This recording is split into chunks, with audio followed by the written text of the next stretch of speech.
Markets had a bit of a crazy day today, so let's just jump right in and take a look at what is going on and what happened. So the Dow Jones was down 2% today, 653 points, 3.2% for the S&P, cracked below 4,000 for the first time in a long time. NASDAQ down 521 points, 4.29%, 11,623 on the NASDAQ.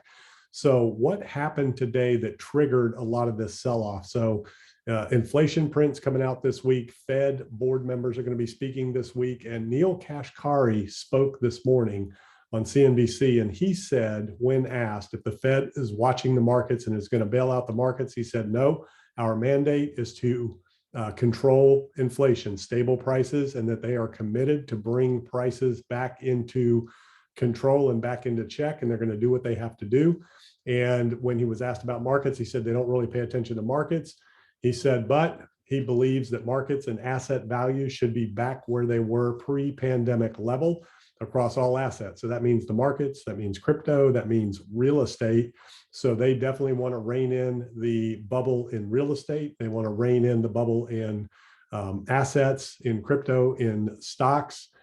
So they are on a mission to get inflation under control, keep the interest rate policy in place, and tighten as much as it takes to rein in inflation. So let's take a look at what we've been watching over the last couple of days. So the Dow Jones, this is Dow Jones on the daily, did take out this last low right here. So now it's put in a new lower low since going into last year and since the top. So this is a new lower low. So now we're looking for more downside. And if you want to know where pre-pandemic levels are that Neil Kashkari is talking about, we're going to mark it off on these charts. That would be right here, which is around that 29,000 on the Dow, which is still another from here. That would still be another 8% down on the Dow, which is overall about 20% or so down from the peak, somewhere in that neighborhood on the Dow. So let's look at the peak here and drop down. That's about a 20% drop.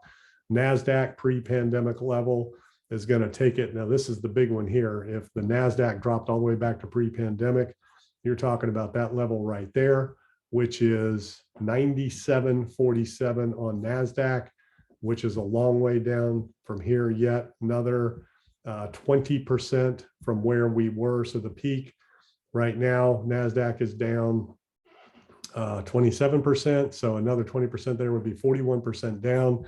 Now you're getting into a 42% decline from all-time highs in the NASDAQ. And that is what the Fed is targeting and where they think values should be. Based on what Neil is saying, this is the S&P. That would be S&P around the 33.99 level. So let's take a look at where that is right now. That would be another probably, 15% on the S&P. So that brings the S&P from all-time highs down about 29-30%. So that's about where things were back in 2018 when the Fed changed interest rate policy. Markets, there's the S&P right there on that drop. And, or that's 2009, I'm sorry, 2018 would be right about here is, that's the 2018 sell-off right there. So that is basically 20%. So a little bit more stringent on this round versus the last round. Let's take a look at Bitcoin, because Bitcoin is a risk asset and it's falling in the category. So there's a lot of things that we've been watching on Bitcoin. Obviously, the parallel channel between here and this level right here that we've been watching for a while has now broken right there. So price is well below that parallel channel right there. And then this local parallel channel here, a lot of people were calling a bear flag, has now broken. And the question is, how far down on that bear flag would this go? So you have probably about a 25% range on that bear flag. So if that were the case and price dropped 25% from the breakdown, that puts it at around $27,000 or so. And I think there's a lot of different confluence in the charts that show that $25,000 to $27,000 level. But first thing is first, let's remove this here. Let's take a look at where is pre-pandemic on Bitcoin. So Bitcoin dropped right here in 2020, pre-pandemic level was around $10,000. So if Bitcoin were to drop to $10,000, like the market's back to pre-pandemic levels, that would be another, well, that'd be another 67%, 65% down from where it's at right now. And that would be a complete drop of around, from all-time highs, about 85%. So Bitcoin has dropped 85% in the past in a bear market. The question is, will it do it this time? Will it hit 10,000? A lot of levels to get through first. So this $29,000 level is a key level from last year. So we'll have to see if this holds right here. That was the low in July of 2021, and price broke down ultimately to that level and bounced. This is a very different look here that we're looking at right now today. A lot of different things led into the sell-off today in crypto. The whole Terra Luna situation with the algorithmic stablecoin US Terra that lost its peg to the dollar, meaning its value. If we look at that right now, well, I don't have UST. Let's see if it's right here, UST in crypto. So let's look at that. So you can see what's happened right there. UST has really dropped right now down to 0.84. It is really losing its peg.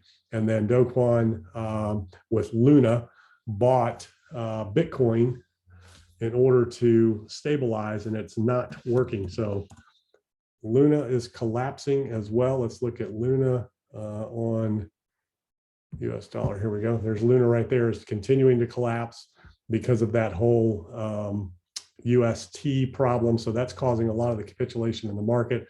Very difficult situation here. Not sure how that's even legal, how you can print a coin or print a token to buy Bitcoin to prop up a stable coin. Just doesn't make any sense to me. I know there's a lot of debate in the space about it, but now you're starting to see the effects of what happens when you do these types of things. This is part of the reason Bitcoin is dropping as much as it's dropping, and it's continuing to drop as we speak. Trying to find a little bit of a bottom here right now. So let's take a look at the stablecoin market, or the altcoin market, and look at some of the top altcoins. Ethereum continuing down towards these lower levels, looking to break this support level here of the last recent lows that we had of 2,100. But again, that July low is 1,700. So Ethereum is probably going to come down and check this low here.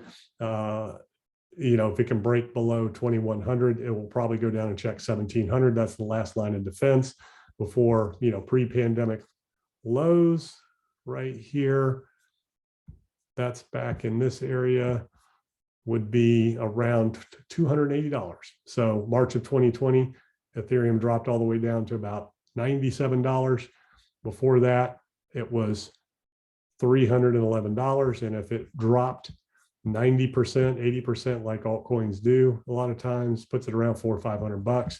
So that's the potential downside risk for Ethereum. If you look at the total altcoin market, total three, just total altcoins. And if you go back to the 2018 market, altcoins dropped to their low, 92%.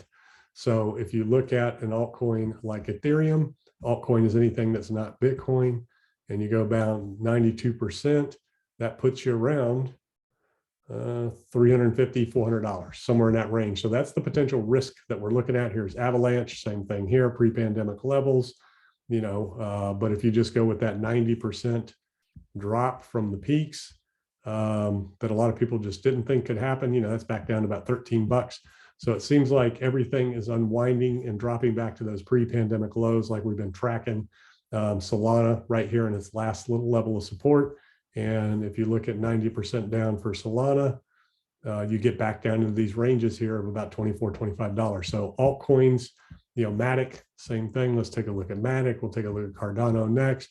90% back down to about 20 something cents. Cardano, same thing here, drops back down into 90%, puts it down around 20 something cents. So you can do that over and over with some of these coins. A lot of these coins are newer, like Proppy, for instance. Proppy's been holding up relatively well in light of everything else that's going on. Let's see, crypto.com, that's another relatively newer-ish coin. Where did crypto.com go?